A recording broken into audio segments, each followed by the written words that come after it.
Good afternoon, this is Jeff with Sewer Tech Northwest at 17122 South Burke Road here in Beaver Creek. Located inside the home here, dropping into a toilet flange 3-inch ABS. We're going to attempt to, we're going to take a look at the sewer line, but we're mostly, I think, trying to hunt down the septic tank here. So I zeroed out there at the base of the toilet. Into the belly of the beast we go here.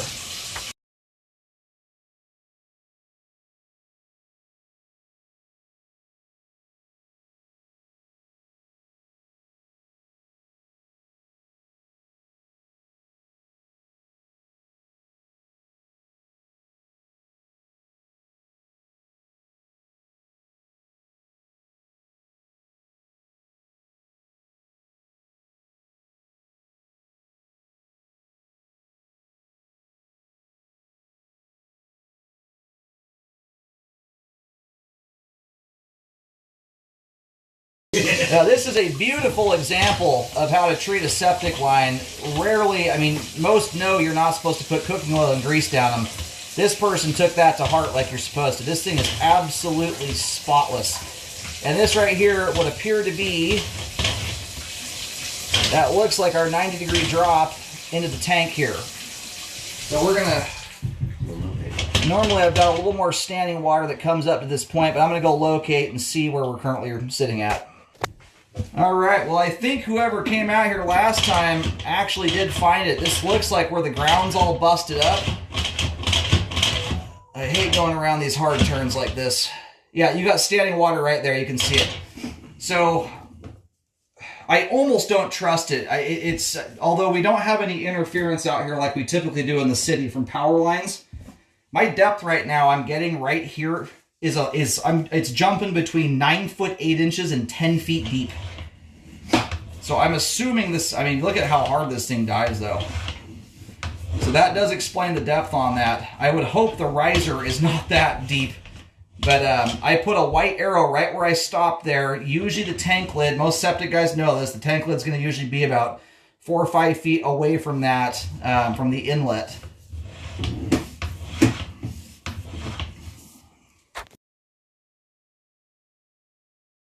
Okay, so I pulled back here. Right now, I mean, as line of sight goes, we're only maybe 4 feet away from where I hit the tank connection. Although we pulled back considerably further, I'm at about 2 foot 3 inches deep here. So this thing does dive hard. I mean, it gets down there. I'm not entirely sure I trust 9 feet. That feels overly deep. Sometimes you can get some oddities that throw the locator off, but once I get back up into this part here, which is just out, I put a white arrow on the walkway just as a reference mark pointing to the other arrow, and that other arrow has a circle at the end of it just to indicate the connection to the tank. Now, this thing's got a lot of slope to it.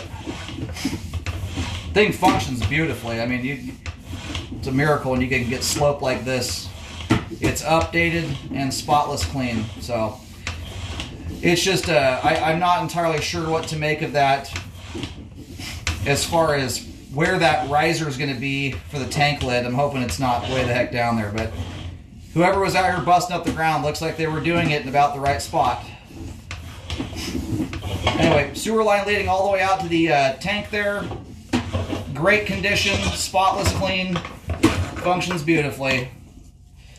Hopefully the septic system looks the same. But I can kind of go back and guesstimate that as hard as that dives there after reviewing the video.